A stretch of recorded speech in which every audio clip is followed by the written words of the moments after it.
Hello everyone, मेरा नाम है अमित और आप देख रहे हैं कौटिल्य कॉमर्स। आज हम लोग बात करेंगे एनपीओ चैप्टर के अंदर कुछ स्पेसिफिक आइटम्स के बारे में। जैसा कि पिछला क्लास में हम लोगों ने यह सीखा कि सर सब्सक्रिप्शन का ट्रीटमेंट कैसे होता है, एक्सपेंस और इनकम का ट्रीटमेंट कैसे होता है, एडवांस और आउटस्टैंडिंग के बारे में।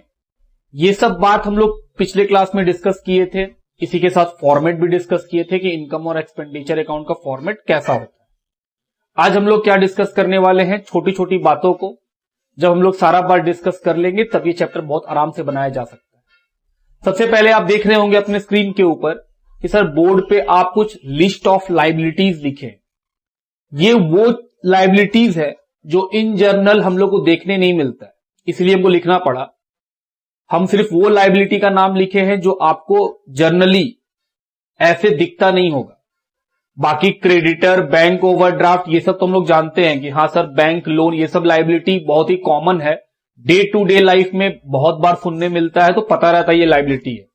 लेकिन यहां पे कुछ ऐसा भी आइटम्स हैं जो हम लोग को डे टू डे सुनने को नहीं मिलता है, इसीलिए हम उसका नाम मेंशन कर दिए हैं ताकि आपको पता रहे कि हाँ सर ये लायबिलिटी है। और हम बताएंगे कि सर क्यों ये लायबिलिटी है।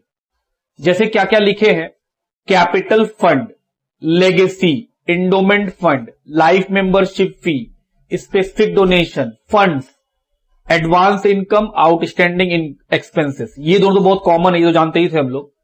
सर ये सब जो लायबिलिटी है, जैसे पहला क्या है कैपिटल फंड, तो हम बोले सर कैपिटल फंड मतलब कैपिटल है वो तो हम लोग के लिए ऑलवेज लायबिलिटी होता ही था। उसके अलावा क्या क्या लिखा हुआ है, लेगेसी। लेगेसी का मतलब क्या, हम बोले सर विरासत में कुछ मिल गया। जैसे मान लो कोई आदमी अपना वसीयत में कुछ हमको दान देके, एनपीओ को, नॉन प्रॉफिट ऑर्गेनाइजेशन को कुछ दान देके गया, तो उसको बोलते हैं लेगेसी। तो ये क्या है, हम बोले सर ये लायबिलिटी है, ये इनकम नहीं है। क्यों ये इनकम क्यों नहीं है सर? इसका कारण है कि हम लोग इनकम उसको बोलते हैं जो रेकरिंग इन नेचर में हो, मतलब जो बार बार होता हो, उसको बोलते हैं सर हम लोग इनकम। लेकिन जो एकाध बार हो या बहुत लंबे समय के बाद कभी कदाल हो जाता है, तो वैसे केस में हम लोग बोलते हैं सर ये नॉन रेकरिंग इन नेचर है। नॉन रेकरिंग जो होता है वो इनकम नहीं होता है। तो लेगेसी क्योंकि कोई अपना वसीयत में कुछ दे के जाएगा, क्या ऐसा हर रोज होता होगा बिजनेस में, बार बार होता होगा? नहीं, शायद से कभी कभी कोई आदमी ऐसा होता है जो कुछ ना कुछ वसीयत में दान देके चल जाता है। तो हम बोल रहे हैं सर जो लेगेसी होता है, विल के थ्रू जो मिलता है, वो नॉन रेकरिंग इन नेचर होता है। इस कारण से वो हम लोगों का क्या बन जाता है, लायबिलिटी, और इनकम में वो नहीं आता है। उसी तरह इंडोमेंट फंड, गिफ्ट। कई बार लोग किसी संस्था को गिफ्ट देते हैं कि हाँ ये हम गिफ्ट करना चाहते हैं, तो हम बोले सर ये भी नॉन रेकरिंग इन नेचर का होता है, इसीलिए ये इनकम नहीं होकर लायबिलिटी बन गया। लाइफ मेंबरशिप फी, ये तो नाम से लग रहा है कि सर जो जीवन में कोई एक आदमी एक ही बार देगा, तो सर वो रेकरिंग तो हो ही नहीं सकता, वो क्या बन जाएगा, नॉन रेकरिंग। तो सर ये भी क्या है, liability. Specific donation, specific donation का मतलब वैसा डोनेशन जो बता के दिया जाए कि इस पैसे को कहां खर्च करना है। फॉर एग्जाम्पल, आप कभी किसी टेम्पल में जाओ, जैसे पटना में हम लोगों के महावीर जी का टेम्पल है, जो वहां पे आपको 2 ठो दान पेटी मिलेगा कि सर डोनेशन बॉक्स वहां 2 ठो है। एक डोनेशन बॉक्स भगवान के सामने जो रखा हुआ है, और एक रखा हुआ है कि एक मॉडल बनाया गया है जहां पे नया मंदिर बनने वाला है, उसके सामने भी एक बॉक्स है।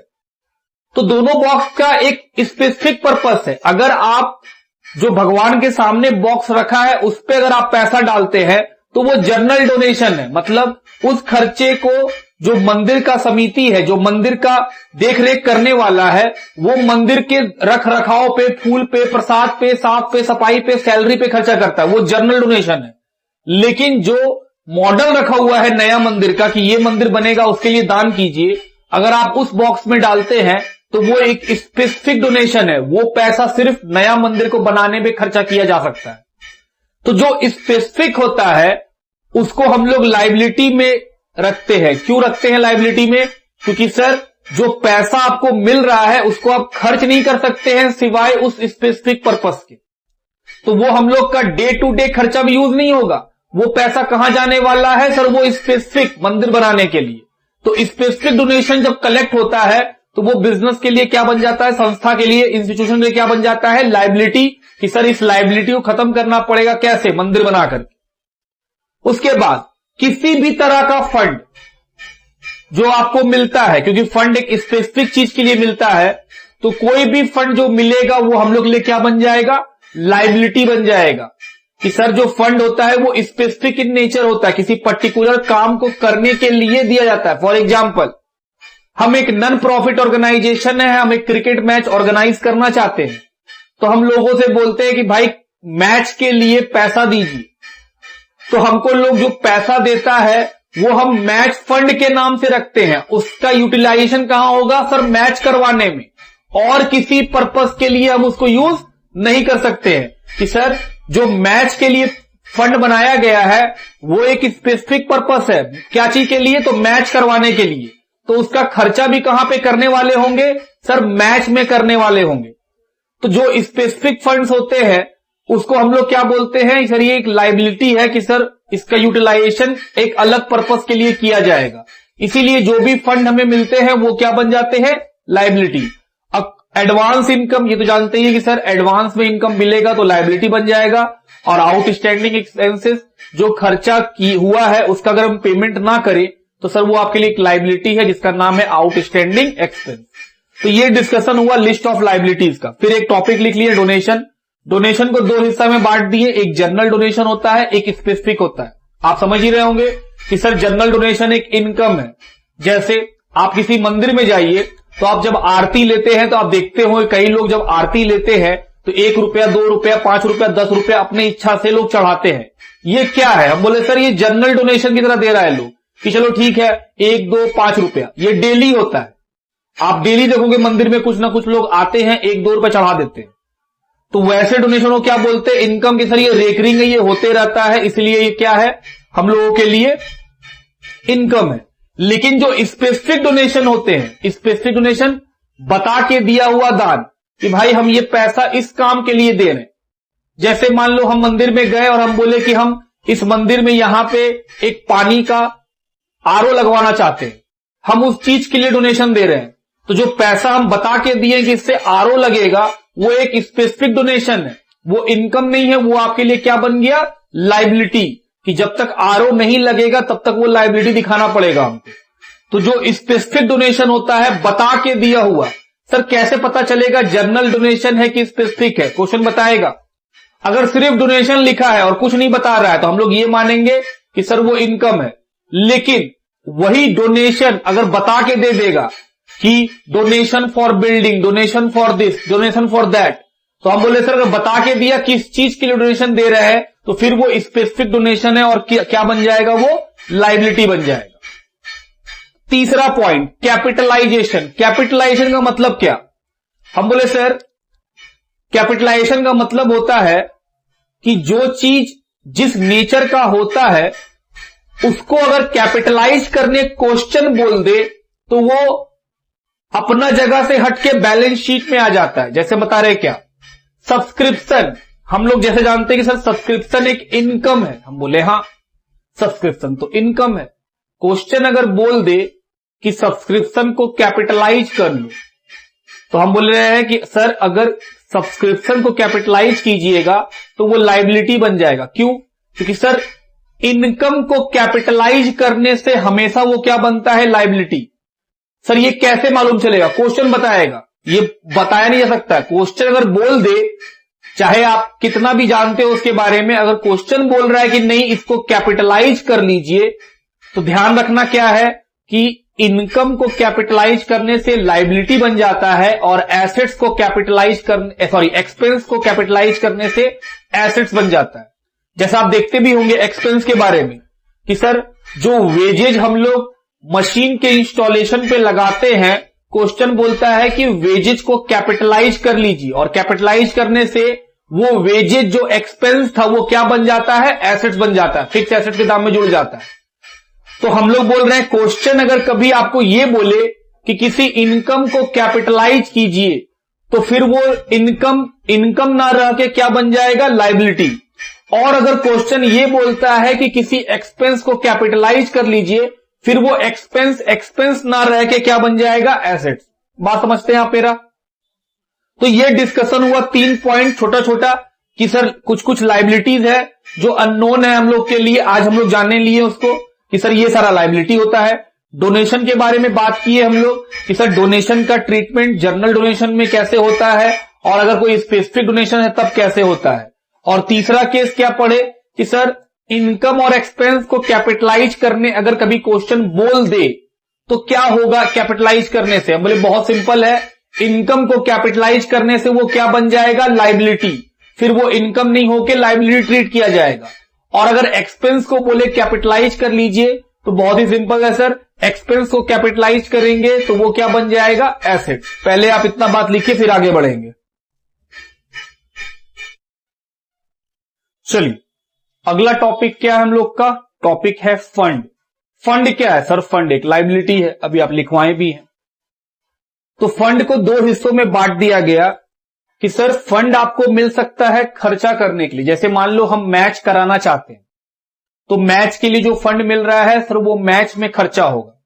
दूसरा होता है एसेट्स खरीदने के लिए फंड। 2 तरह का फंड क्लासिफाई कराए हैं हम, क्या हम बोले सर, एक होता है खर्चों के लिए मिलने वाला फंड और दूसरा होता है किसी एसेट्स को खरीदने के लिए फंड, कोई फिक्स एसेट्स खरीदने के लिए फंड। तो दोनों का ट्रीटमेंट थोड़ा डिफरेंट है, हम लोग समझेंगे उसको। सबसे पहले हम आपके साथ डिस्कस करना चाहते हैं पहला वाला कि सर अगर हमको फंड मिलता है फॉर एक्सपेंस, खर्चा करने के लिए,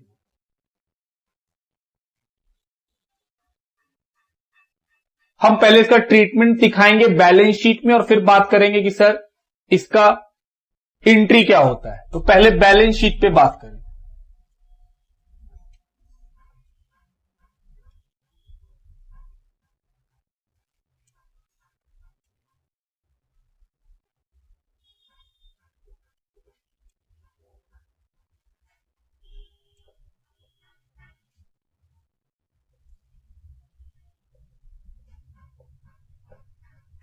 जब हमको फंड मिलेगा तो हम बोले सर फंड मिलेगा तो फंड मिलने का एंट्री क्या होगा।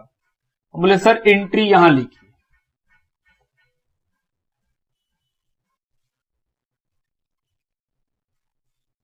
For fund received.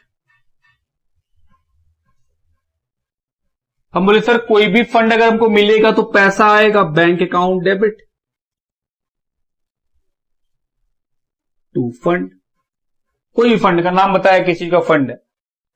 तो सर इस एंट्री का बैलेंस शीट पे क्या इफेक्ट होगा। हम बोले सर फंड आएगा लाइबिलिटी साइड में और बैंक आएगा एसेट साइड में। हम बोले सही। तो सर फंड लाइबिलिटी है और बैंक तो एसेट सही है।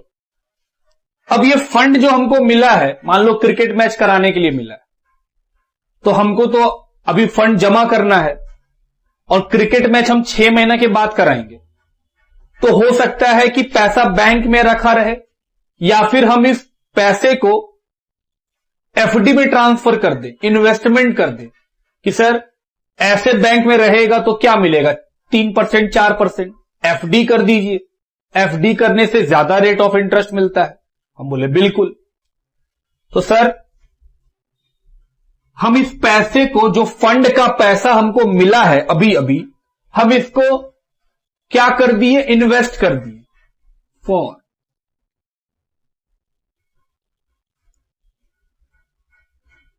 Investment purchase. सर जरूरी है कर दे। हमें नहीं, हम ऐसे ही बात कर रहे हैं कि क्या हो सकता है। अगर मान लो कुछ नहीं किया तो ये एंट्री नहीं होता, अगर कर देता तो क्या एंट्री करते हैं सर, इन्वेस्टमेंट कर दे टू बैंक। ये एंट्री करने से सर बैंक हट जाता और इसके जगह क्या आ जाता, इन्वेस्टमेंट। क्या ये जो इन्वेस्टमेंट है वो इस फंड के पैसे का है, बिल्कुल। तो सर यहां पैसा आ जाता। हम बोले हां। अब आगे चल के हमको फंड में और पैसा मिला कि सर फंड में पैसा और मिला, तो हम बोलेंगे सर फंड पे जो भी पैसा मिलेगा मेरा फंड का लायबिलिटी बढ़ जाएगा। हम बोले बिल्कुल। और अगर हम फंड पे खर्चा करना शुरू करेंगे तो सर मेरा फंड भी घटना शुरू हो जाएगा। तो सोचिएगा ध्यान से कि सर जब आप फंड पे खर्चा कीजिएगा तो वो खर्चा थोड़ी है, वो एक्सपेंस थोड़ी है, वो रिडक्शन इन लायबिलिटी है। कि सर जो पैसा आपको मिला था, जब वो मिला तब वो आपके लिए लायबिलिटी था, अब आप उस पैसे को खर्च करना शुरू कीजिएगा उस काम के लिए, तो वो आपका जो खर्चा हो रहा है, क्या वो हम उसको एक्सपेंस मानेंगे? नहीं, हम उसको रिडक्शन इन लायबिलिटी मानेंगे। तो फंड पे होने वाला एक्सपेंस वो फंड से माइनस होगा। ध्यान रखिएगा कि सर मान लीजिए फंड है, फंड पे होने वाला खर्चा फंड से घटता है और फंड पे होने वाला इनकम, अगर फंड पे कोई इनकम हो तो सर आपका फंड का लायबिलिटी बढ़ जाएगा। जैसे हम बोले सर क्रिकेट मैच के लिए फंड मिला 1 लाख रुपया का, हम क्रिकेट मैच ऑर्गेनाइज कराएं, उसमें हमको 50,000 खर्चा हो गया, तो सर 1 लाख रुपया का फंड मिला, 50,000 खर्चा हुआ माइनस। उसके अलावा फिर हमको जब हम क्रिकेट का मैच कराएं तो उसके लिए हम टिकट बेचे, उससे हमको 10,000 रुपया का इनकम हुआ। ये जो इनकम हुआ है ये क्यों हुआ है? क्योंकि सर आप क्रिकेट मैच कराए हैं, तो ये जो क्रिकेट मैच ऑर्गेनाइज हुआ वो फंड के पैसे से हुआ है। तो फंड के पैसे से जो भी इनकम जनरेट हो रहा है वो फंड में ही जुटेगा कि सर वो फंड का ही पार्ट है, वो आपका इनकम का पार्ट नहीं हो सकता है। और फाइनली ये पैसा कहां चला जाएगा? बाहर। बात समझते हैं आप मेरा?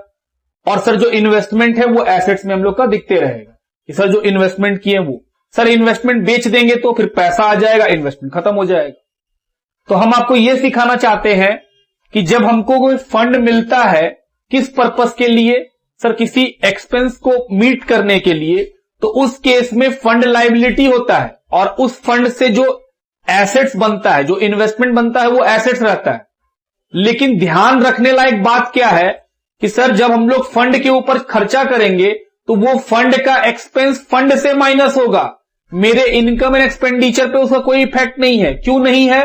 क्योंकि जब हमको मिला था तब वो मेरे लिए लायबिलिटी था, एक्सपेंस करना शुरू करेंगे तभी तो लायबिलिटी खत्म होगा। जिस काम के लिए मिला हम उस काम को अब कर रहे हैं तो मेरा लायबिलिटी खत्म होगा। और अगर उस फंड पे कोई इनकम जनरेट होता है तो वो फंड में ही जोड़ा जाएगा। इसके ऊपर हम लोग एग्जांपल लेंगे और बात को बहुत ही क्लियर कर लेंगे कि सर एक बात हम लोग क्या सीखे बैलेंस शीट में कि फंड एक लायबिलिटी है और फंड का इन्वेस्टमेंट एक एसेट्स है। फंड पे होने वाला खर्चा फंड से माइनस होता है, फंड पे होने वाला इनकम फंड में प्लस होता है, और फाइनली जो बच जाएगा वो पैसा बाहर। क्या ऐसा भी हो सकता है सर कि मेरा फंड से अधिक फंड का खर्चा हो जाए? हम बोले हां, मान लो मेरा 1 लाख रुपए का फंड हुआ, हम खर्चा कर दिए 1,20,000, तो 20,000 रुपए जो एक्स्ट्रा खर्चा किए उसका क्या ट्रीटमेंट होगा? हम बोले हां, अगर कभी ऐसा हो जाए तो जो एक्स्ट्रा खर्चा आप फंड से भी अधिक कर दिए हैं वो आपका एक्सपेंस ट्रीट होगा, वो नेगेटिव में बाहर नहीं चला जाएगा, क्योंकि बैलेंस शीट में नेगेटिव थोड़ी होता है कुछ। तो हम लोग को 2 बात सीखना है जो हम एग्जाम्पल के थ्रू आपके साथ डिस्कस करेंगे कि सर हमको कोई फंड के लिए पैसा मिला है तो उस फंड के पैसे को हम जब खर्चा करते हैं तो उसका ट्रीटमेंट कैसे होता है, ये बात आपके साथ डिस्कस करेंगे। पहले आप इस बात को लिखिएगा कि सर जब फंड का खर्चा, मतलब जो फंड हमको मिलता है तब हम लोग कैसे वो ट्रीटमेंट करते हैं। सर अगर फंड का खर्चा करेंगे कि सर फंड में खर्चा कर दिए तो पैसा तो जाएगा टू बैंक। सर पैसा गया तो फंड घट जाएगा, फंड से ही तो घटता है कि सर ये एक्सपेंस है, जो फंड का एक्सपेंस है, ये एक्सपेंस का पैसा जो है वो फंड से घटेगा। देखिए फंड डेबिट हो रहा है तभी तो फंड से माइनस हो रहा है। उसी तरह जब हमको कोई पैसा मिलता है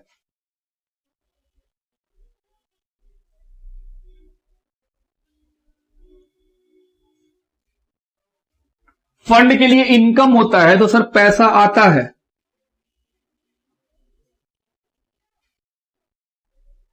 और आपका फंड का लायबिलिटी बढ़ जाता है, क्योंकि जो पैसा मिल रहा है आपको वो किसके लिए मिल रहा है? फंड के लिए। तो जब हम लोग का एक्सपेंस होता है तो फंड घटा देते हैं और जब फंड पे इनकम होता है तो सर फंड को बढ़ा देते हैं। इसीलिए हम लोग यहां पे क्या करते हैं? Plus minus. बाकी बैंक अपना घटते बढ़ते रहता है। तो ये ट्रीटमेंट हम लोग सीखे। अब इस पे हम क्या करेंगे, पहले हम आपके साथ 2-3 एग्जांपल डिस्कस करेंगे ताकि एकदम क्लियर कट बैठ जाए कि सर अगर क्वेश्चन पेपर में हम लोग को फंड से रिलेटेड बात दिखे तो किस तरह डील करेंगे फंड को। पहले आप इसको नोट डाउन करिए।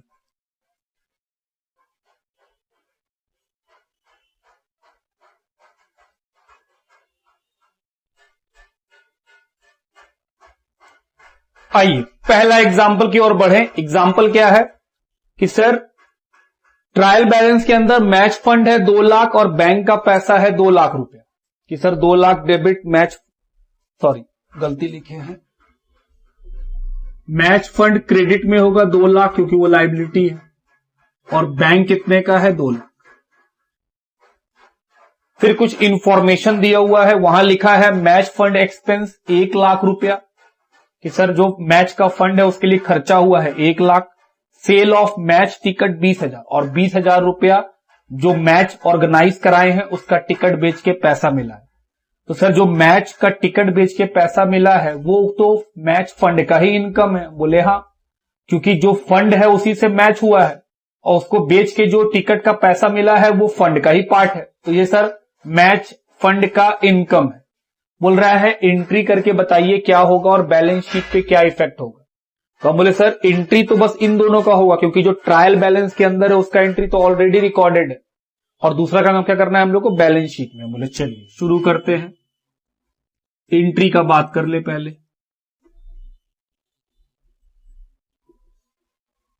सर पहला एंट्री होगा मैच फंड में खर्चा किए, तो पैसा गया और आपका फंड का लायबिलिटी घट गया, तो मैच फंड अकाउंट डेबिट। खर्चा किए तो सर खर्चा करने से मेरा लायबिलिटी घट जाएगा टू बैंक, और पैसा भी गया तो सर पैसा भी घट जाएगा 1 लाख। बी एक्सपेंसेस इनकम। दूसरा टिकट बेच के पैसा मिला, तो सर पैसा मिला तो पैसा आया बैंक अकाउंट डेबिट 20,000। जो पैसा हमको मिला है क्या वो मेरा इनकम है? नहीं, वो मेरा लायबिलिटी बढ़ा देगा to match fund.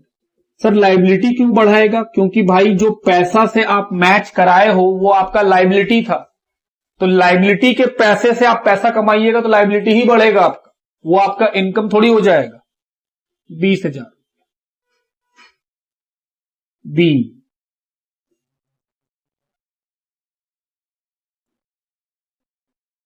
Cell of match ticket.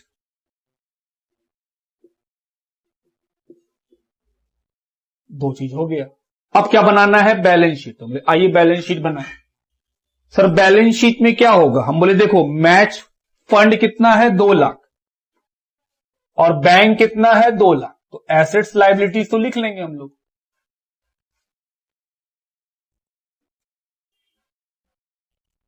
Match fund 2 lakh और बैंक भी कितना हुआ 2 लाख। सर इंफॉर्मेशन का ट्रीटमेंट कितना बार? 2 बार। बोले हाँ, नीचे का बात हमेशा 2 बार। खर्चा किए, हम लोग क्या सीखे थे कि सर जो फंड पे खर्चा होगा वो फंड से ही माइनस होगा, तो सर एक्सपेंस कितने का? 1 लाख। और क्योंकि ये इंफॉर्मेशन में है तो 2 बार ट्रीटमेंट होना है। सर बैंक से भी घटा दीजिए, पैसा घट गया। और फिर सर इनकम हुआ है फंड पे, तो इनकम प्लस कर दीजिए। कितने का इनकम हुआ है? 20,000। तो सर बैंक में पैसा आएगा, सेल ऑफ मैच टिकट। सब मिलाए कितना बचा? 1,20,000।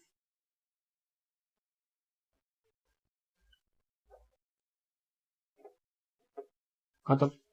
इतना ही काम करना था। सर अगर मान लीजिए ये दोनों बात इसके अंदर होता, एडिशनल इंफॉर्मेशन में नहीं होता, तो क्या होता? तब 2 बार ट्रीटमेंट थोड़ी होता। फिर तो हम लोग बोलते सर एक्सपेंस माइनस होगा, इनकम प्लस होगा, बात खत्म। 2 बार ट्रीटमेंट होता ही नहीं। फिर तो बैंक वैसे का वैसे ही रहता। अगला एग्जाम्पल वही ले लेंगे, आप पहले इसको लिखो।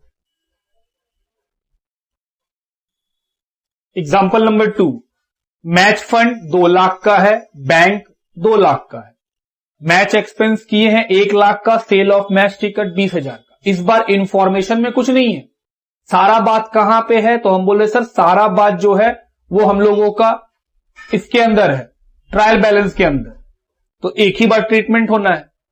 तो सर फंड का पैसा तो लायबिलिटी में,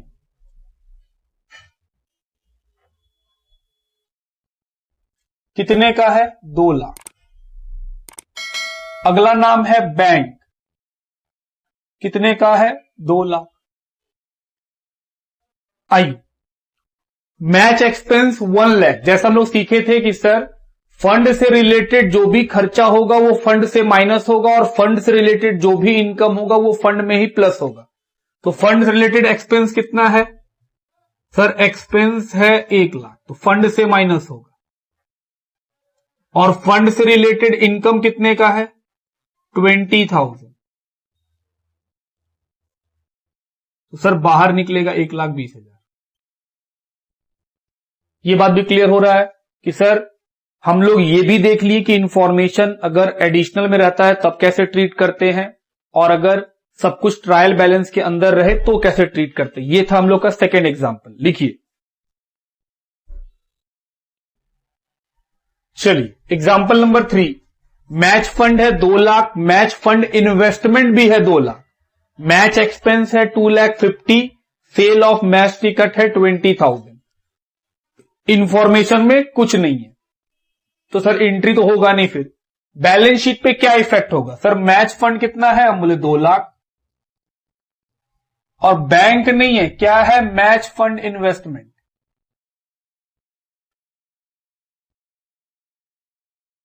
कितने का है, 2 लाख।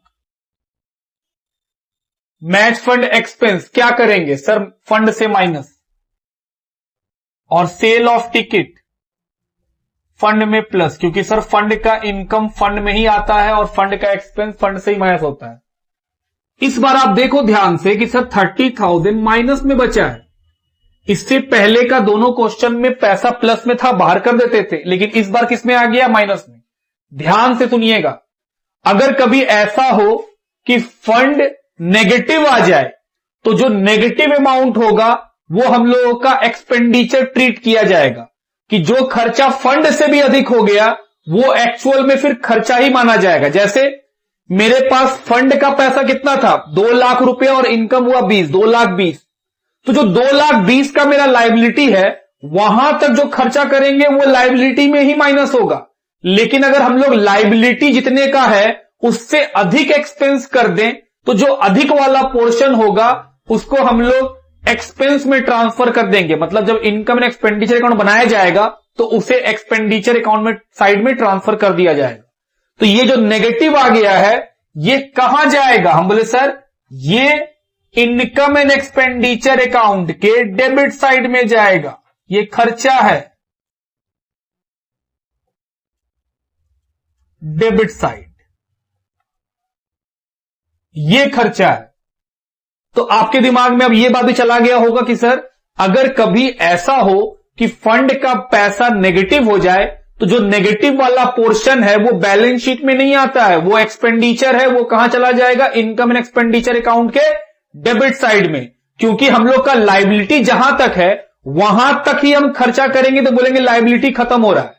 लेकिन अगर हम लायबिलिटी से ऊपर खर्चा कर देंगे, मान लीजिए मैच के लिए पैसा मिला 2,20,000, खर्चा कर दिए 2,50,000, तो जो पैसा मिला था 2,20,000 वो लायबिलिटी था, खर्चा किए 2,50,000, तो 2,20,000 तक तो लायबिलिटी कटवा लिया जाएगा और बाकी बचा हुआ 30,000 वो कहां चला जाएगा, सर वो चला जाएगा हम लोग का इनकम एंड एक्सपेंडिचर अकाउंट के डेबिट साइड में, मतलब एक्सपेंडिचर साइड में। ये था हम लोग का क्वेश्चन नंबर 3। लिखिए,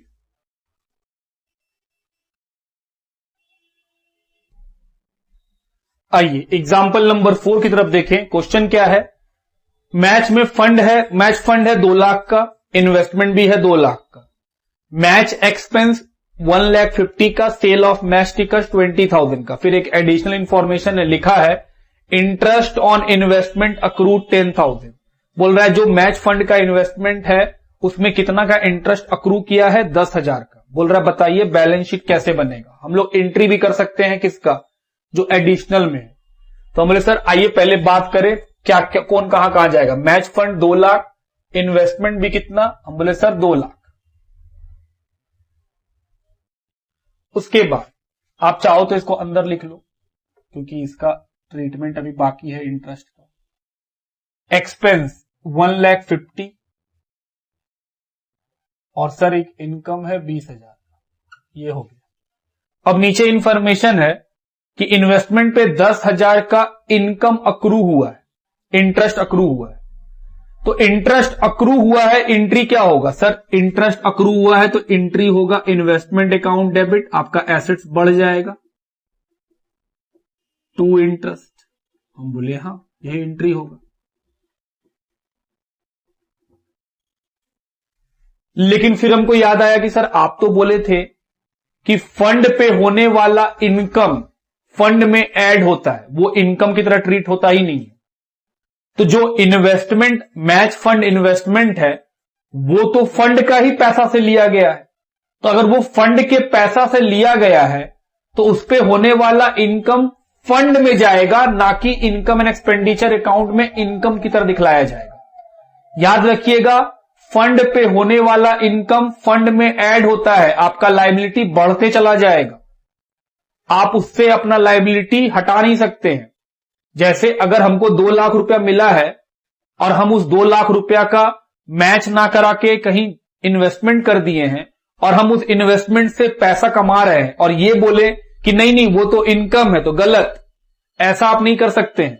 अगर आप किसी फंड का पैसा जो लायबिलिटी है, अगर आप उस पैसा से कुछ कमाइएगा तो वो पैसा का कमाया हुआ चीज इनकम नहीं माना जाएगा, वो लायबिलिटी ही ट्रीट होगा और उससे आपका लायबिलिटी बढ़ जाएगा। तो हम बोले सर फिर तो इंटरेस्ट लिखना गलत है, फिर तो यहां पे हमको मैच फंड लिखना चाहिए, मेरा लायबिलिटी बढ़ेगा।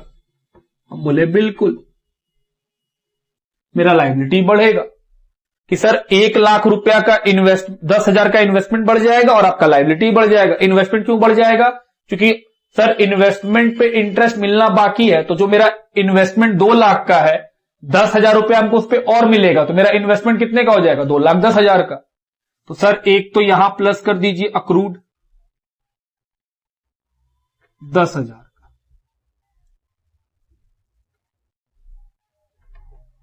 तो बाहर कितना आया 2,10,000 और मैच फंड क्रेडिट हुआ है, तो सर यहां भी लिख दीजिए अक्रूड।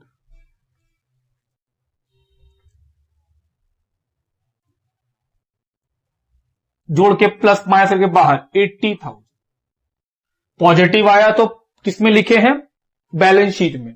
वही अगर नेगेटिव आता तो सर बैलेंस शीट का बाहर लिखते ही नहीं सर, फिर वो एक्सपेंडिचर साइड चला जाता। बात समझ रहे। तो ये हुआ हम लोग का फंड के ऊपर 3-4 एग्जांपल ले लिए, जिससे फंड का सारा बात डिस्कस भी हो गया कि हाँ सर फंड का अगर इंफॉर्मेशन में रहता है तो कैसे ट्रीट करते हैं, और अगर सिर्फ ट्रायल बैलेंस जो रहेगा उसके अंदर रहेगा तब कैसे ट्रीट करेंगे, ये सारा बात डिस्कस हो गया। लिखिए आइए, जैसा कि हम लोग बात भी किए थे कि सर फंड को 2 पर्पस के लिए मिलता हो सकता है, एक खर्चा करने के लिए, एक एसेट्स खरीदने के लिए। तो जो एक्सपेंस वाला बात था वो तो डिस्कस कर लिए। अब बात करते हैं कि सर अगर हम लोग एसेट्स खरीदने के लिए फंड रिसीव करते हैं तो क्या होगा। बोले आइए समझिएगा। सबसे पहले जर्नल एंट्री, हमको फंड मिला तो सर फंड रिसीव किए,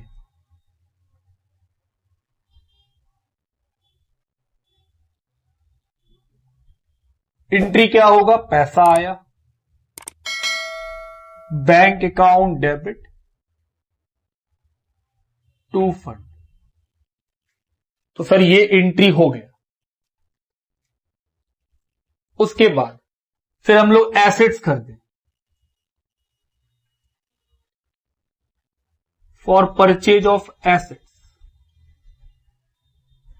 तो सर एसेट्स खरीदेंगे तो एसेट्स अकाउंट डेबिट, कोई भी एसेट समझ लीजिए कि सर बिल्डिंग खरीदें, लैंड खरीदें, कोई भी fix assets, to bank.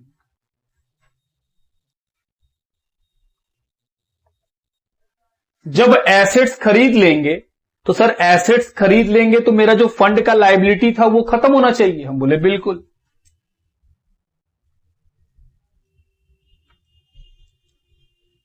For transfer of fund to capital fund. जो हम लोगों का एसेट्स खरीद, मान लीजिए हमको 10 लाख मिला, हम 10 लाख का एसेट्स खरीद लिए, तो मेरा फंड का पूरा लायबिलिटी खत्म। तो सर फंड का लायबिलिटी खत्म होगा तो फंड लायबिलिटी है तो डेबिट करके खत्म कर देंगे, और ये जो खत्म होगा ये क्रेडिट कहां कर दिया जाएगा? कैपिटल फंड में। कि सर जो फंड हम लोग का लायबिलिटी था वो खत्म हो गया, किसमें ट्रांसफर कर जाएगा? कैपिटल में। कि आपका सर कैपिटल बढ़ गया कैपिटल फंड में। ये 3 एंट्री मेनली होता है जब हम लोग एसेट्स में ट्रांसफर करते हैं। इस पे भी हम क्या लेना चाहेंगे? 2-3 एग्जांपल, ताकि एकदम क्लैरिटी के साथ डिस्कस कर लें कि क्या क्या हो सकता है। सर इसका बैलेंस शीट पे क्या इफेक्ट पड़ेगा? हम बोले तुम ही बताओ क्या इफेक्ट पड़ेगा। जब फंड मिलेगा तो फंड का लायबिलिटी बना लेंगे, उसके बाद सर एसेट्स बढ़ेगा, पैसा घट जाएगा, और फिर फाइनली फंड घट जाएगा और कैपिटल फंड बढ़ जाएगा। यही हम लोग का मेनली क्या होता है? इफेक्ट पड़ता है। इसके ऊपर एग्जांपल लेंगे तो और क्लियर करा देंगे बात कि सर अगर हम लोग को फंड मिलता है एसेट्स को परचेज करने के लिए तो कैसे डील करना है। लिखिए पहले आप एंट्री को, और बैलेंस शीट का भी इफेक्ट देख लें। चलो देख ही लो।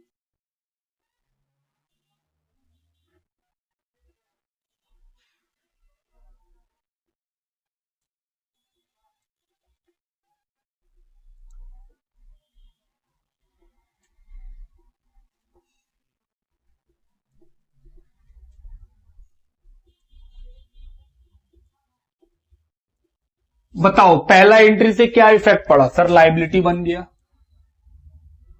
फंड, और सर बैंक भी बन गया। दूसरा एंट्री से सर बैंक घट गया और एक चीज आ गया एसेट्स। सेकेंड एंट्री करने से सर बैंक माइनस हो गया, किस चीज के लिए? सर एसेट्स खरीद लिए तो पैसा खत्म। और जैसे ही एसेट्स खरीद लिए तो सर जिस पर्पस के लिए फंड बनाया गया था वो पर्पस तो बन गया, वो पर्पस तो पूरा हो गया, तो फंड का लायबिलिटी खत्म कर दीजिए। तो तीसरा काम क्या हुआ? सर इसको हटाइए और एक फंड को कहां जोड़ दीजिए? कैपिटल फंड के अंदर। आप बात समझ रहे हैं मेरा? कि सर बहुत ही सिंपल है बैलेंस शीट को डील करना, अगर आपको एंट्री आता हो। पहले हमको फंड मिला तो एक लायबिलिटी क्रिएट हो गया फंड का, और एक एसेट्स क्रिएट हो गया बैंक का। फिर हम एसेट्स खरीदने गए तो सर एसेट्स खरीद लिए, तो एसेट्स खरीदने से क्या होगा? आपका फिक्स एसेट्स बढ़ गया, लेकिन फिर सर आपका बैंक घट जाएगा, तो बैंक घटा के एक एसेट्स बना लिए। और जब मेरा एसेट्स खरीद लिया गया तो जिस पर्पस के लिए फंड बनाया गया था वो पर्पस पूरा हो, तो सर फंड को हटा दिए, फंड से माइनस कर दिए, लायबिलिटी खत्म, और वो कहां चला गया? कैपिटल फंड के अंदर चला जाएगा। यही 3 बात होता है। पहले आप इस बात को लिखिए। आइए पहला एग्जांपल क्या है कि सर बिल्डिंग फंड है 5 लाख का, बैंक में पैसा है 5 लाख। फिर एडिशनल इंफॉर्मेशन दिया हुआ है building fund receive 2 lakh, 2 lakh का और फंड मिला, और हम बिल्डिंग खरीद लिए 4 लाख रुपया का। बोल रहा है बताइए क्या जर्नल एंट्री कीजिएगा और बैलेंस शीट किस तरह से बनेगा? बोले ओके। क्या जो ट्रायल बैलेंस में दिया हुआ है उसका एंट्री कर सकते हैं? नहीं। उसका एंट्री कैसे कीजिएगा? जो इंफॉर्मेशन है बस उसी का एंट्री होगा। तो हम बोले सर हम लोग बिल्डिंग का फंड रिसीव किए, तो फंड मिला तो बैंक अकाउंट डेबिट, और फंड मिला तो लायबिलिटी बढ़ गया 2। बिल्डिंग फंड कितने का मिला? 2 लाख। पहला एंट्री हो गया। दूसरा एंट्री बिल्डिंग खरीदे 4 लाख का, सर बिल्डिंग खरीदे तो बिल्डिंग अकाउंट डेबिट, 2 बैंक कितने का? 4 लाख का।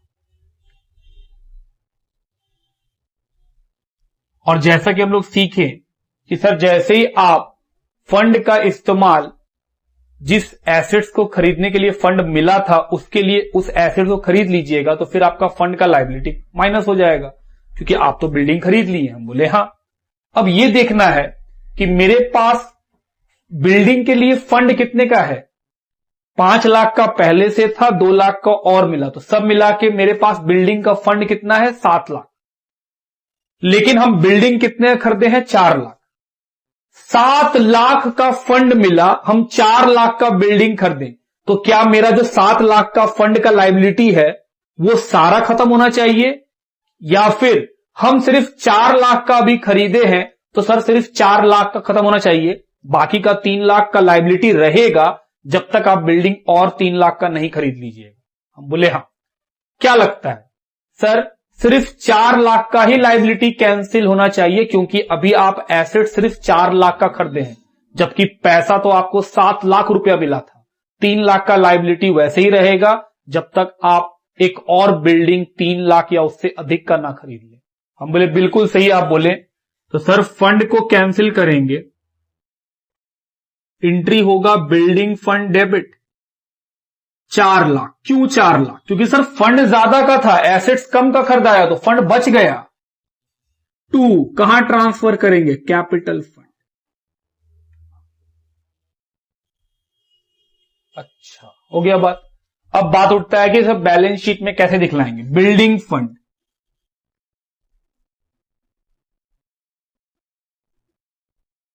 कितने का शुरू में था? 5 लाख। और बैंक कितने का था शुरू में? 5 लाख। उसके बाद सर हमको बिल्डिंग के लिए फंड मिला तो बैंक का पैसा भी बढ़ गया और लायबिलिटी भी बढ़ गया, प्लस फर्दर बिल्डिंग फंड कितने का? 2 लाख। सर बैंक में ही बढ़ेगा फंड 2 लाख, तो बैंक में कितना पैसा हो गया? 7 लाख। और फंड में भी कितना पैसा हो गया? 7 लाख। उसके बाद क्या हुआ? सर आप बिल्डिंग खरीदे, तो सर बिल्डिंग खरीदने से एक एसेट्स आ गया, तो एसेट्स लिख दीजिए। कितने का बिल्डिंग? 4 लाख। लेकिन सर बिल्डिंग खरीदे तो पैसा घट भी गया, minus purchase of building 4 lakh. तो सर बैंक में बचा 3 लाख रुपए। और जैसे ही हम बिल्डिंग खरीदे हम बोले सर आपका फंड भी घटेगा। बिल्डिंग खरीदे कितने का? 4 लाख। फंड कितना बचा? 3 लाख। और जो ये बिल्डिंग खरीदने से लायबिलिटी कम हुआ है 4 लाख का, वो 4 लाख कहां चला जाता है? कैपिटल फंड में। तो सर कैपिटल फंड जो होगा उसमें जोड़ देंगे बिल्डिंग फंड कितने रुपए का? 4 लाख। बात समझते हैं आप मेरा कि सर ये हुआ हम लोग का पहला एग्जाम्पल, एंट्री करने से लेकर के बैलेंस शीट बनाने तक का। अभी इसमें और एग्जाम्पल लेंगे, पहले इसको लिखो। आइए सेकेंड एग्जाम्पल की ओर चले। सेकेंड एग्जाम्पल में बिल्डिंग का क्वेश्चन वही है sir, building fund 5 lakh, bank में 5 लाख। इंफॉर्मेशन में क्या लिखा है? Building fund received 2 lakh, building purchase 7 lakh. Building का फंड हमको फिर से मिला 2 लाख रुपया का, इस बार बिल्डिंग कितना खरीद लिए? 7 लाख। बोल रहा है बताइए क्या एंट्री होगा, क्या बैलेंस शीट? सबसे पहले क्या इसका एंट्री होगा? नहीं, एंट्री तो सर इंफॉर्मेशन का होगा। बिल्डिंग का फंड मिला 2 लाख का, तो पहला entry bank account debit to building fund 2 lakh. Building खरीदे 7 लाख का, तो building account debit to bank. और जैसे ही हम बिल्डिंग खरीदे मेरा लायबिलिटी कम होना चाहिए। अब ये सोचना है कि फंड कितने का था? हम बोले सर फंड था 5 लाख, 2 लाख का और मिला, सब मिला के 7 लाख का। और हम बिल्डिंग कितना खरीद लिए? 7 लाख का। तो जितना का मेरे पास फंड था हम उतना का ही बिल्डिंग खरीद लिए। तो सर फिर तो सारा का सारा मेरा फंड का बैलेंस खत्म हो जाएगा, क्योंकि हम तो बिल्डिंग खरीद ही लिए, तो लायबिलिटी खत्म कर दीजिए। तो एंट्री क्या होगा? बिल्डिंग फंड अकाउंट डेबिट कितना? 7 lakh to capital fund 7 lakh. इसका इफेक्ट बैलेंस शीट पे। हम बोले सर सबसे पहले बैलेंस था 5 लाख, 5 लाख वो लिख लिए। फिर उसके बाद हमको कितना का मिला? 2 लाख। तो फर्दर बिल्डिंग फंड 2 लाख और बैंक बढ़ गया 2 लाख। बैंक में भी 7 लाख, फंड में भी 7 लाख। अब हम खरीदे बिल्डिंग, जैसे ही हम बिल्डिंग खरीदे तो सर एसेट्स बढ़ा और बैंक से 7 लाख रुपया कट गया, तो बैंक तो जीरो हो गया। और जब सर हम बिल्डिंग खरीद लिए हैं तो मेरा फंड भी माइनस होगा। कितना माइनस होगा सर? पूरा 7 लाख।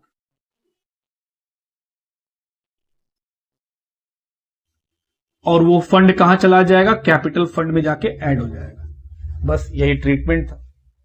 ये सेकेंड एग्जाम्पल खत्म हुआ। लिखिए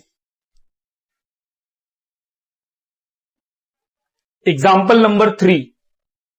लिखा है बिल्डिंग में फंड, बिल्डिंग फंड कितने का है? 5 लाख का। बैंक में कितना पैसा है? 8 लाख। इंफॉर्मेशन दिया हुआ है building fund receive 2 lakh. Building में कितना फंड और मिला है सर? 2 लाख रुपए का और बिल्डिंग के लिए फंड मिल गया। बिल्डिंग परचेज फॉर 9 लाख और फिर हम 9 लाख रुपए का बिल्डिंग खरीद लिए। बोल रहा है बताओ क्या एंट्री हो, क्या बैलेंस शीट होगा? तो पहला एंट्री क्या होगा सर? आपको बिल्डिंग के लिए फंड मिला तो bank account debit to building fund 2 lakh 2 lakh. फिर हम बिल्डिंग खरीद लिए तो building account debit to bank 9 lakh. ध्यान से सोच के बताना, मेरे पास बिल्डिंग का फंड कितने रुपए का टोटल अवेलेबल है? 5 लाख का पहले था, 2 लाख का और मिला, सब मिला के अवेलेबल है 7 लाख। मतलब हमको बिल्डिंग के लिए फंड मिला है 7 लाख का, इसलिए लाइबिलिटी है 7 लाख का। बोले हाँ। लेकिन हम बिल्डिंग खरीद लिए 9 लाख का। सर 2 लाख का एक्स्ट्रा क्यों खरीदे? भाई ऐसा थोड़ी रूल है कि जितना का हमको दान मिलेगा हम उतना का ही खरीदेंगे। कुछ और पैसा और जुगाड़ कहीं से हुआ, हम सब मिला के 9 लाख खरीद लिए। सवाल ये नहीं है कि बिल्डिंग 9 लाख का क्यों खरीदे, सवाल ये है कि सर जब आप बिल्डिंग खरीद लिए हैं तो आपका बिल्डिंग फंड का लाइबिलिटी खत्म होना चाहिए। द क्वेश्चन इज कि मेरा बिल्डिंग फंड का लाइबिलिटी 7 लाख का है और हम बिल्डिंग खरीदे हैं 9 लाख का, तो मेरा लाइबिलिटी कितना से खत्म होगा? 7 लाख से या 9 लाख से? 7 लाख से। क्यों 7 लाख से? अरे भाई लाइबिलिटी 7 लाख का है तो लाइबिलिटी से ऊपर कैसे जा सकता है कोई चीज? मेरे लिए 7 लाख का बिल्डिंग फंड है, हम 9 लाख का एसेट्स खरीद लिए, लेकिन मेरा लाइबिलिटी तो सिर्फ 7 लाख का था, तो खत्म कितना से होने वाला है बिल्डिंग फंड का लाइबिलिटी?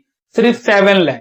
तो आपके दिमाग में हम 3 क्वेश्चन डाले। पहला क्वेश्चन क्या डाले कि सर बिल्डिंग फंड अधिक है, परचेज ऑफ एसेट्स कम है, तो वैसे केस में जितना का एसेट्स खरीदते हैं उतना से ही फंड कम हो जाता है। दूसरा क्वेश्चन हम आपके साथ क्या किए, जितने का बिल्डिंग फंड है उतना ही रुपया का एसेट्स खरीदे, तो वैसे केस में जितना का एसेट्स खरीदे हैं उतने ही रुपया से हम लोग का बिल्डिंग फंड माइनस हुआ। और तीसरा केस, बिल्डिंग फंड का पैसा कम है और जो बिल्डिंग खरीदे हैं, जो एसेट्स खरीदे हैं वो फंड से अधिक का है, तो वैसे केस में लाइबिलिटी जितना रहेगा सिर्फ वही खत्म होगा। जितने का एसेट्स खरीदे हैं उतने से हम लोग का बिल्डिंग फंड माइनस नहीं हो सकता है, वरना नेगेटिव आ जाएगा। कितना अजीब लगेगा कि लाइबिलिटी नेगेटिव चला गया। तो अगर मेरे पास बिल्डिंग का फंड 7 लाख का है और हम एसेट्स खरीद लिए हैं, बिल्डिंग खरीद लिए हैं 9 लाख का, तो सर बिल्डिंग फंड 7 ही लाख से कम होगा, 9 लाख से कैसे कम कर देंगे? बात समझ रहे हैं आप मेरा? तो आखिरी एंट्री क्या होगा? Building fund to capital fund. क्या 9 लाख? नहीं सर, 7 लाख, क्योंकि आपके पास बिल्डिंग का फंड ही कितना है? 7 लाख। अब इसी को बैलेंस शीट में दिखा दो। सबसे पहले 5 लाख रुपया का बिल्डिंग फंड है और बैंक कितने का है? 8 लाख। उसके बाद पहला एंट्री में sir bank account debit to building fund, bank बढ़ गया 2 लाख से, तो कितना हो गया? 10 लाख। तो सर बिल्डिंग फंड भी बढ़ गया 2 लाख से, कितना हो गया? 7 लाख। उसके बाद दूसरा एंट्री, बिल्डिंग खरीदे 9 लाख का, तो बिल्डिंग बढ़ गया तो बिल्डिंग एसेट से। सर बैंक क्रेडिट हुआ तो बैंक घट गया 9 लाख से, बाहर कितना निकला? 1 lakh. And the last, sir जब बिल्डिंग खरीदी ली है तो अपना लाइबिलिटी खत्म करो। लाइबिलिटी तो 7 लाख का है, खरीदे हैं 9 लाख का, क्या 9 लाख कम कर दे? नहीं, हम लोग का लाइबिलिटी कितना खत्म होगा? सिर्फ 7 लाख। तो सर ये 7 लाख से माइनस हो गया, बाहर कुछ नहीं निकला। अब ये जो बिल्डिंग का फंड कम हुआ है वो कहां चला जाएगा? कैपिटल फंड में। सर कैपिटल फंड में ऐड कर देना था बिल्डिंग फंड को। बात समझते हैं आप मेरा? ये था हम लोग का तीसरा क्वेश्चन। इस टॉपिक के ऊपर हम लोग के पास एक एग्जाम्पल दिया हुआ है इलिस्ट्रेशन नंबर 1 बुक में, उसको हम लोग सॉल्व करेंगे और देखेंगे सर जो बात सिखाया गया है क्या उससे वो सवाल बनता है या नहीं। पहले आप इसको लिखिए।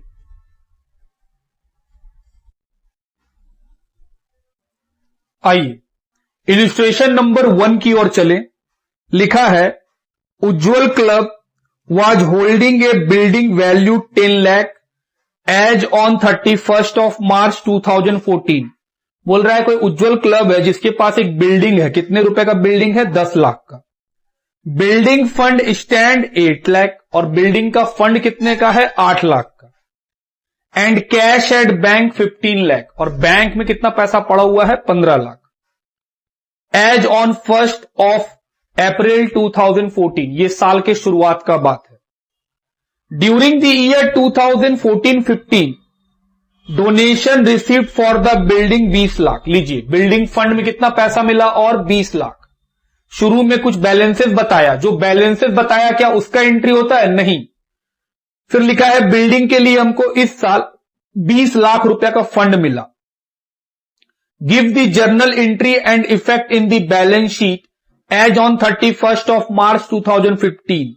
बोल रहा है जर्नल एंट्री करके दिखलाइए और बैलेंस शीट बना के दिखलाइए if number 1, case number 1, building purchase of 15 lakh, 15 lakh का बिल्डिंग खरीदे, और नंबर 2 परचेज बिल्डिंग 30 लाख, और अगर हम 30 लाख का बिल्डिंग खरीदे तो क्या होगा? तो चलिए पहला केस नंबर 1, ओपनिंग बैलेंस दिया हुआ है तो सर बैलेंस शीट में लिख लीजिए क्या क्या दिया हुआ है, पढ़ो तो। सर लिखा है बिल्डिंग 10 लाख, बिल्डिंग कितने का है? 10 लाख। रुपीस किस में चल रहा है? सर रुपीस लैक्स में। ओके, तो सर ये 10 लाख है। उसके बाद लिखा है बिल्डिंग फंड 8 लाख, बिल्डिंग का फंड है 8 लाख, और लिखा है बैंक में बैलेंस है 15 lakh,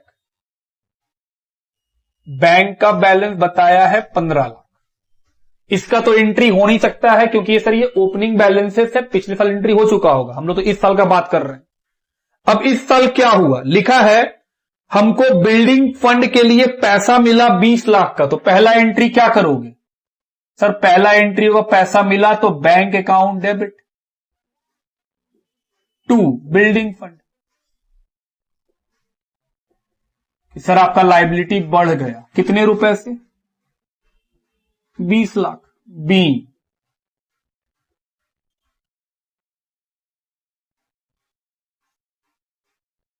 amount received for building fund. दूसरा एंट्री बिल्डिंग बनवाएं, क्योंकि हम लोग केस नंबर 1 चल रहा है तो सर बिल्डिंग खरीदे हैं 15 लाख का, तो क्या एंट्री होगा? खरीदने का एंट्री बताओ। बिल्डिंग अकाउंट डेबिट, 2 बैंक पैसा गया। कितने का बनवाए? 15 lakh. Being building purchase,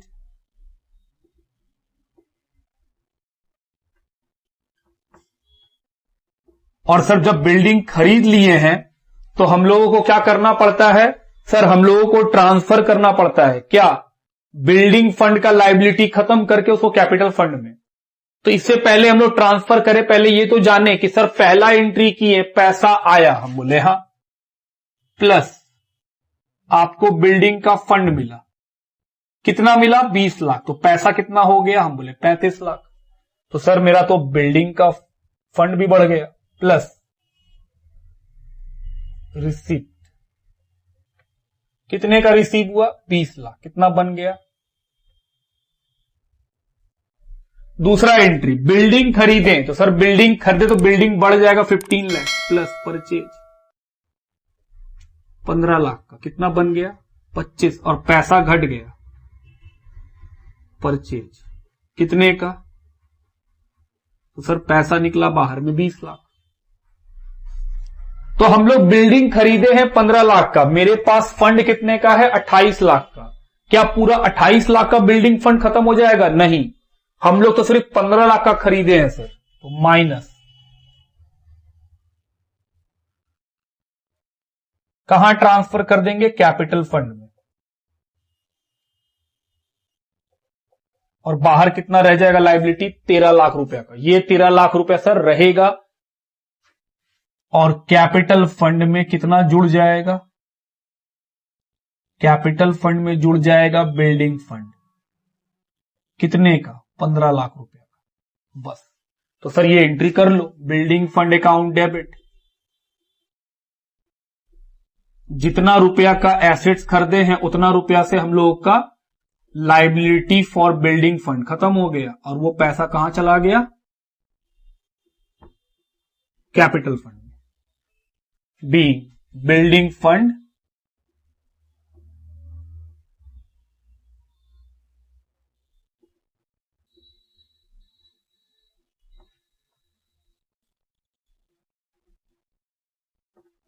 cancel. कि सर बिल्डिंग का फंड कैंसिल हो गया क्योंकि हम लोग एसेट्स खरीद लिए। तो चलिए पहला का आंसर मैच भी कर रहा है, पहला तो हो गया। सेकंड नंबर बनाएंगे इसके बाद, पहले यहां तक लिखिए। चलिए केस नंबर 2 की ओर बढ़े। बोला है बिल्डिंग अगर हम लोग 30 लाख का खरीदते तो क्या एंट्री होता और बैलेंस शीट में क्या इफेक्ट पड़ता। तो पहले तो हमको बिल्डिंग फंड मिला। कितने रुपए का बिल्डिंग फंड मिलता सर? 20 लाख।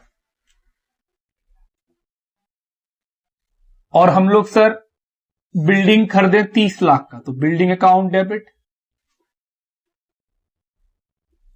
To bank. कितने का? 30 लाख। Being building purchase.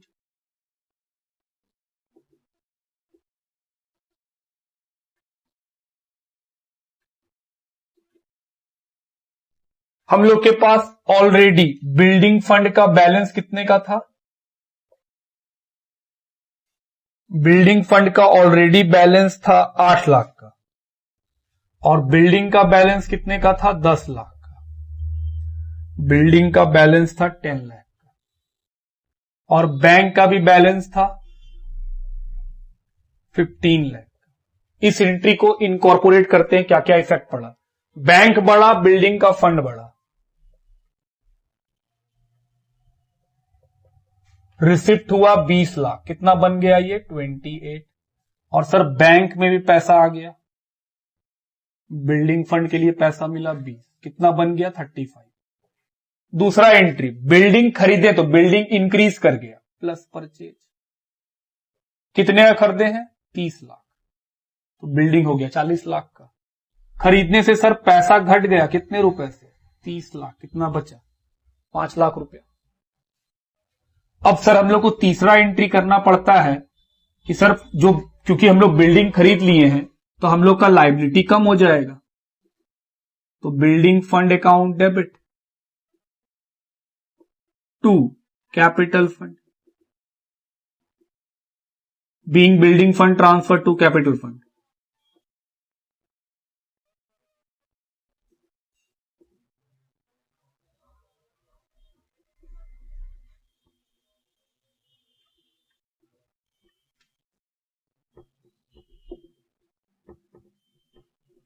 सवाल उठता है कितना? हम लोग बिल्डिंग खरीदे 30 लाख का, लेकिन क्या मेरे पास 30 लाख का फंड है? नहीं, फंड तो 28 ही लाख का है।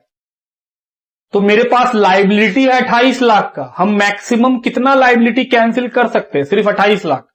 हम जरूर खरीदे हैं 30 लाख का, लेकिन 30 लाख कैंसिल नहीं कर पाएंगे। क्यों नहीं कर पाएंगे? क्योंकि सर आपके पास बिल्डिंग का फंड ही 28 लाख का है। आप अपने फंड से अधिक प्राइस का बिल्डिंग खरीदे हैं। तो जब कैंसिल करने जाएंगे कि भाई अब एसेट्स खरीद लिए हैं तो लायबिलिटी खत्म हो जाना चाहिए, तो मैक्सिमम कितना खत्म कर सकते हैं सर? 28। 30 तो होगा नहीं, तो सर माइनस कीजिए। कैपिटल फंड में ट्रांसफर कितना? 28। बाहर कितना आएगा? 0। तो सर कैपिटल फंड में ले जाके जोड़ दीजिए। कैपिटल फंड नहीं पता, प्लस कर देंगे इसमें क्या? Building fund. कितने का? 28। बस यही आपको दिखाना था। यही था क्वेश्चन इलिस्ट्रेशन नंबर 1। लिखिए